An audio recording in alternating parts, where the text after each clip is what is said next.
മൃഗലോകത്തെ വമ്പന്മാരായി സിംഹം, കടുവ, പുലി, ആന അങ്ങനെ നിരവധി പേരുണ്ടായിരിക്കും. എന്നാൽ മൃഗങ്ങളിൽ വെച്ച് ഏറ്റവും ശക്തമായി കടിക്കാൻ കഴിയുന്ന ജീവി ഇവയൊന്നുമല്ല. അത് മുതലയാണ്. വലിയ സ്രാവുകളേക്കാൾ 10 മടങ്ങ് ശക്തിയിൽ മുതലകൾക്ക് കടിക്കാൻ കഴിയും. ഇത്രയും ശക്തിയിലൊക്കെ കടിച്ചാൽ പല്ല് പൊട്ടിപ്പോകില്ലേ എന്നോർത്ത് വിഷമിക്കേണ്ട. പല്ലുകൾ പൊട്ടിയോ കൊഴിഞ്ഞോ പോയാലും വീണ്ടും പുതിയവ വളരുമെന്നതാണ് മുതലയുടെ മറ്റൊരു പ്രത്യേകത. താടിയെല്ലിലുള്ള ഒരു പ്രത്യേക ഗ്രോവ് കാരണം മുതലകൾക്ക് ജീവിതകാലത്തിൽ ആയിരക്കണക്കിന് പല്ലുകൾ വരെ പുനഃസൃഷ്ടിക്കാൻ കഴിയുന്നതാണ്. സാധാരണഗതിയിൽ 60 മുതൽ 110 വരെ പല്ലുകളാണ് ഒരു മുതലയ്ക്ക് ഉണ്ടാവുക. മേൽത്താടിയിലെയും കീഴ്ത്താടിയിലെയും എല്ലുകൾക്ക് ഒരേ വലുപ്പമായതിനാൽ വായ അടച്ചിരിക്കുന്ന സമയത്ത് പോലും മുതലകളുടെ 2 നിരകളിലെയും പല്ലുകൾ കാണാൻ കഴിയുന്നതാണ്. മുതലകളെയും ചീങ്കണ്ണികളെയും തിരിച്ചറിയാനുള്ള പ്രധാന മാർഗവും ഇതുതന്നെയാണ്. ചീങ്കണ്ണികൾ വായ അടച്ചിരിക്കുമ്പോൾ മുകൾ നിരയിലെ പല്ലുകൾ മാത്രമേ പുറത്തു കാണൂ. പല്ലുകൾക്ക് മാത്രമല്ല, മുതലകളുടെ മൂക്കുകൾക്കും മറ്റൊരു മൃഗങ്ങൾക്കുമില്ലാത്ത ചില സവിശേഷതകളുണ്ട്. ഇവ വെള്ളത്തിൽ കിടക്കുമ്പോൾ പോലും അപകടകരമായതോ ഭീഷണി ഉയർത്തുന്നതോ ആയ എന്തെങ്കിലും ചുറ്റും സംഭവിക്കുന്നുണ്ടോ എന്നറിയാൻ ഇവരെ സഹായിക്കുന്നത് മൂക്കിന്റെ തൊലിയിലെ ചെറിയ കുഴികളാണ്. സ്വയരക്ഷയ്ക്കും ഇരയെ കണ്ടെത്താനും മുതലകളുടെ മൂക്ക് സഹായിക്കുന്നു. മണിക്കൂറിൽ 32 കിലോമീറ്റർ വരെ വേഗത്തിൽ നീന്താൻ കഴിയുന്നവരാണ് മിക്ക മുതലകളും. വെള്ളത്തിലെ ശക്തമായ ഒഴുക്കിൽ പോലും ഇവയെ നീന്താൻ സഹായിക്കുന്നത് അവരുടെ വാലാണ്. അമേരിക്ക, ഓസ്ട്രേലിയ, ആഫ്രിക്ക, ഏഷ്യ എന്നീ ഭൂഖണ്ഡങ്ങളിൽ മാത്രമാണ് മുതലകളെ കാണാൻ കഴിയുക. ഉഷ്ണമേഖലാ പ്രദേശങ്ങളിൽ ജീവിക്കുന്ന മുതലയെ ഏതെങ്കിലും സ്ഥലത്ത് കണ്ടെത്തിയാൽ അതിനർത്ഥം അവിടുത്തെ പ്രകൃതിക്ക് വലിയ മലിനീകരണമൊന്നും സംഭവിച്ചിട്ടില്ല എന്നുള്ളതാണ്. മലിനീകൃതമായ പ്രദേശങ്ങളിലോ നദികളിലോ മുതലകൾ കഴിയാറില്ല. തണ്ണീർത്തട പ്രദേശങ്ങളിലോ ശുദ്ധജല നദികളിലോ തടാകങ്ങളിലോ ഉപ്പുവെള്ളത്തിലോ കണ്ടൽ കാടുകളിലോ ഒക്കെ ജീവിക്കാൻ മുതലകൾക്ക് കഴിയും. മുതലകളിൽ ഏറ്റവും വലിപ്പമേറിയ ഇനം ഉപ്പുവെള്ള മുതലകളാണ്.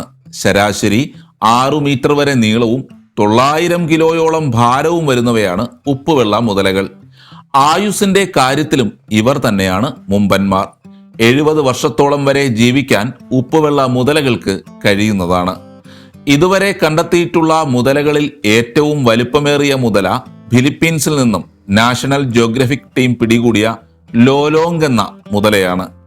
6.17 മീറ്റർ നീളവും 1075 കിലോഗ്രാം ഭാരവുമായിരുന്നു ഈ ഉപ്പുവെള്ള മുതലയ്ക്കുണ്ടായിരുന്നത്. അമേരിക്കയിൽ കൂടുതലായി കാണപ്പെടുന്ന കുള്ളൻ മുതലകളാണ് മുതലവർഗത്തിലെ ഏറ്റവും ചെറിയവർ. 1.5 മീറ്റർ വരെ നീളവും 32 കിലോയോളം വരെ ഭാരവും മാത്രമായിരിക്കും ഇവയ്ക്ക് ഉണ്ടായിരിക്കുക. ഈ വലിപ്പക്കുറവ് കാരണം മറ്റ് വലിയ ജീവികളിൽ നിന്നും ഭീഷണിയുള്ള കുള്ളൻ മുതലകൾ ഇപ്പോൾ വംശനാശ ഭീഷണിയുടെ വക്കിലാണ്. മികച്ച കേൾവിശക്തിയും കാഴ്ചശക്തിയുമുള്ള മുതലകൾ രാത്രികളിലാണ് കൂടുതലായും വേട്ടയ്ക്കായി ഇറങ്ങാറുള്ളത്. തൊണ്ടയിലുള്ള ഒരു പ്രത്യേക വാൽവ് കാരണം വെള്ളത്തിനടിയിൽ ദീർഘനേരം മറഞ്ഞിരിക്കാൻ കഴിയുന്നവരാണ് മുതലകൾ. 1 മണിക്കൂർ വരെ വെള്ളത്തിനടിയിൽ ശ്വാസം അടക്കി പിടിച്ചിരിക്കാൻ ഇവർക്ക് കഴിയും. പതിയിരുന്ന് ഇരകളെ ആക്രമിച്ച് കീഴടക്കുന്ന സ്വഭാവമാണ് മുതലകൾക്കുള്ളത്. പ്രധാനമായും നദികളിലെ മത്സ്യങ്ങളാണ് ശുദ്ധജല മുതലകളുടെ ഭക്ഷണം. കൂടാതെ ലഭ്യതയ്ക്കനുസരിച്ച് പക്ഷികൾ, ആമകൾ, തവളകൾ, പാമ്പുകൾ, ഉഭയജീവികൾ എന്നിവയെ ഇവ ആഹാരമാക്കാറുണ്ട്. എന്നാൽ ഉപ്പുവെള്ള മുതലകൾ മത്സ്യങ്ങളോടൊപ്പം തന്നെ വലിയ എരുമകൾ, പോത്തുകൾ, മാനുകൾ എന്നിവയെല്ലാം വേട്ടയാടാറുണ്ട്. ചിലപ്പോൾ ചെറിയ ആനകളെപ്പോലും ആക്രമിച്ച് വേട്ടയാടുന്നവരാണ് ഉപ്പുവെള്ള മുതലകൾ. വിയർപ്പിന്റെ അസുഖം ഒട്ടുമില്ലാത്ത ജീവികൾ കൂടിയാണ് എന്നൊരു സവിശേഷതയും മുതലകൾക്കുണ്ട്. മുതലകൾ ഒട്ടും തന്നെ വിയർക്കാറില്ല. അതിനാൽ ശരീരത്തിലെ ചൂട് പുറത്തുവിടാനായി ഇവ വായ് തുറന്നു വയ്ക്കുകയാണ് പതിവ്. വെള്ളത്തിനടിയിൽ പോലും ദീർഘനേരം വാ തുറന്നു വയ്ക്കാൻ കഴിവുള്ളവയാണ് മുതലകൾ. കേൾക്കുന്നവരെ അതിശയിപ്പിക്കുന്ന മറ്റു ചില സ്വഭാവ സവിശേഷതകളും മുതലകൾക്കുണ്ട്. കഴിച്ച ഭക്ഷണം ദഹിപ്പിക്കാനായി ചെറിയ കല്ലുകൾ വിഴുങ്ങുന്നതാണ് ഇവരുടെ മറ്റൊരു പ്രത്യേകത. വർഷങ്ങളോളം ഈ കല്ലുകൾ ഇവരുടെ വയറ്റിൽ തന്നെ ഉണ്ടായിരിക്കുന്നതാണ്. ഇങ്ങനെ ധാരാളം സവിശേഷതകളുണ്ടെങ്കിലും മൃഗലോകത്തെ ഒരു സൈക്കോ ആയാണ് മുതലകളെ പലപ്പോഴും വിശേഷിപ്പിക്കാറുള്ളത്.